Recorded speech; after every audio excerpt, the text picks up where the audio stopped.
Hello guys, this is Jordan and Mark again from Winston Music. How we doing? Quite cozy sitting next to each other here. Got to get real close on camera, and it looks like we're miles away. Yeah. All right. Well, today we want to get Jordan to explain us which microphone to use for what, and this is about recording music. Okay. Yeah, more so from a studio sense. So we've chosen, I guess, a selection of microphones that are really accessible to everyone, really useful, not hideously expensive, but I guess the sort of thing that kind of anyone can use to really get some good sound in their studio. Cool. So well, let's head off with this one. It's a really cool looking thing. So this is the NT USB. Now this is a cool microphone. It is essentially an NT1 from Rode. Now this is an Australian microphone manufacturer. They're made in Melbourne, and I'm not talking just Sydney, isn't it? Sorry. Sorry. See, you're right. Yeah. It is Sydney. And we're not talking just stuck in boxes in Sydney. They're actually manufactured in Sydney. So it's a really cool concept. These guys are mixing it on the world stage. They do world-class microphones. This one's really cool in that it's a USB microphone, so you don't need an interface. You go straight into the USB on your computer, and it's a really high quality microphone. You can monitor straight out from it, so you can plug your headphones into the microphone. So there's no latency, there's nothing like that. You're hearing what's going through it, and you can actually mix what comes back from the computer. So this is your interface, but it's also a really good microphone. Comes with a pop shield, 1 inch diaphragm, so it's perfect for doing for vocals and things like that, acoustic guitars, that sort of thing. That is really amazing that they managed to squeeze so much, technology into one little microphone. Absolutely. Yeah. All right. Next one up is this beautiful beast. So this is the NT1. So this is essentially the same capsule as what was in that one, and it's why that one was so good. The NT1 is just a great, I'll say entry-level studio condenser, but they're a really useful microphone to have whether you're entry-level or not. A lot of the high-end guys will go for things like NT2s and NT2Ks and things like that, so the bigger, better ones, they've got a few more controls on them. But essentially, this is a 1 inch diaphragm. This is a high-quality microphone.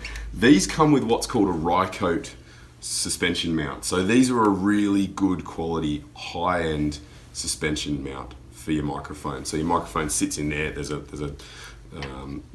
nut that goes on the bottom, and it essentially. What's the purpose of that? What it does is it reduces a lot of handling noise. So if you've got one of these microphones, they're really sensitive. So if you're standing there just singing into it, holding it, you're going to get a lot of rattle sounds and general handling noise. This is what kind of stops that, and the pop filter stops exactly that. The sibilants, the really harsh sounds from the P's and the T's, stops a lot of that stuff from directly hitting the diaphragm, and so it kind of disperses that without getting too wispy sounding, if that makes sense. And I guess you've always got the right distance from your microphone, right? So if you sing in front of that, so you can basically come pretty close to this. Yep. Yeah. Okay. Anyone who's been in a professional studio knows how much pop shields smell. So what do we got next? Well, we've got actually two.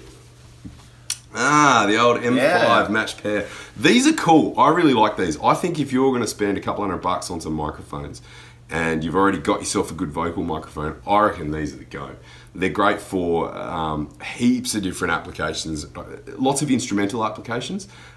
Good for kind of overhead microphones, say on drums or choirs, or great for aiming at different parts of guitars. So you might use a larger microphone on, say, the sound hole of a guitar or in front of a guitar, but you might use this to pick up some of the fret movement. Just give your recordings a bit of air, a bit of atmosphere. Remind people that it's not a clinical thing. You're in an environment, and I think it's good to pick up some of that environment if you can control it and you like the sound of it. Okay. So those two are called the Rode M5, and they come as a pair. Okay, so you buy them together. And they're sonically matched. So you don't buy one and then buy another one. You buy them together because they're exactly the same. Now this old fella.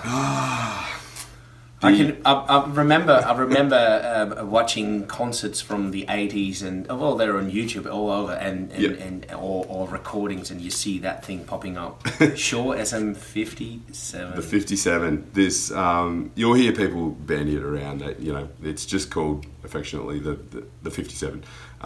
It is probably, in my opinion, the best snare mic on the planet. It actually suits some people's voices. I used to sing a lot through these, and I just think I've got quite a big bellowing voice, and so this kind of gave me a bit more, put a bit of the harshness back into my voice.